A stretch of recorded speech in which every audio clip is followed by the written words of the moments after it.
Hey everyone, I just wanted to share a little experience that I'm going through right now. Currently, my husband and I, we have an investment property that we have in Philly, and we are looking to rent that property as a Section 8 property. And in the city of Philadelphia, if you live 25 miles outside of the city, you have to get a property manager. You're not able to handle or manage the property on your own. So since we live in New York, that's obviously over 25 miles outside of Philly for those of you that don't know.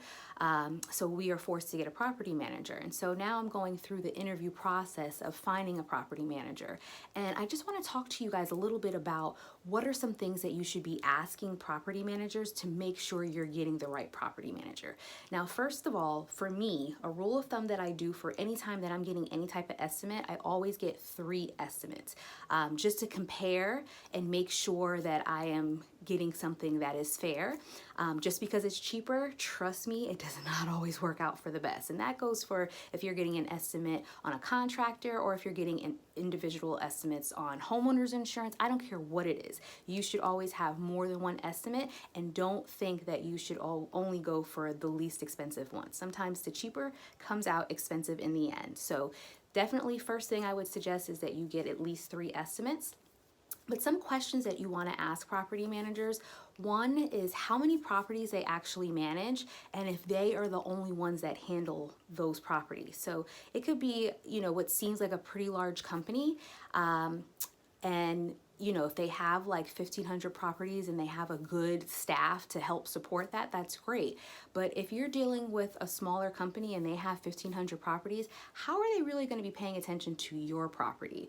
And as a landlord, you want to, or even just, someone that's acting as an investor, you want to have that reputation because, of course, for us, we plan on investing more and more in Philly because the market is definitely great for us.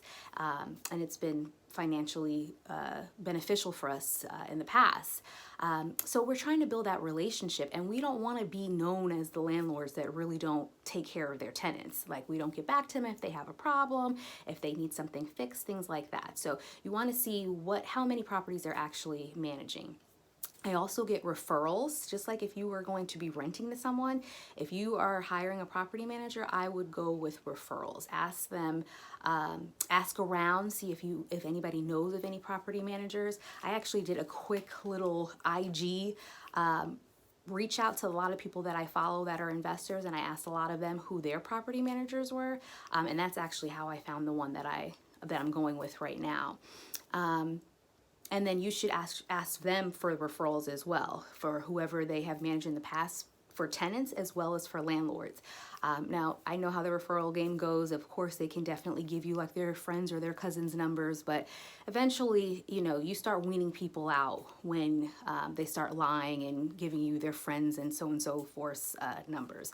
But if you ask for referrals, definitely check up on those referrals. Don't just get, referrals and recommendations on property managers and then you don't call the people that they gave you, because that happens a lot all the time. Even on jobs, I don't know if you guys notice, you'll put down your 3 referrals and they never call the people. That makes no sense to me.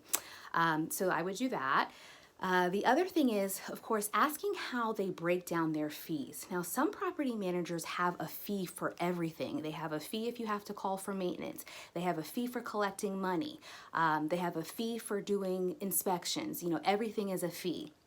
And it depends on the property manager. I find that some of the larger companies kind of do things in bulk where, a standard rate for property managers is usually 8 to 10% of the actual rent that's being paid. And the more properties you have, the more you'll go towards that 8% fee.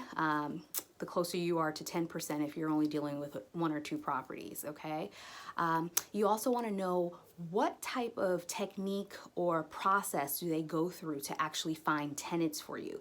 Now, if you want to, you could actually, find tenants on your own. And some property managers, if you want them to do the whole tenant screening for you, not some, a lot of them, they will make you pay for that. I'm finding that the normal fee for that is about a month's worth of rent.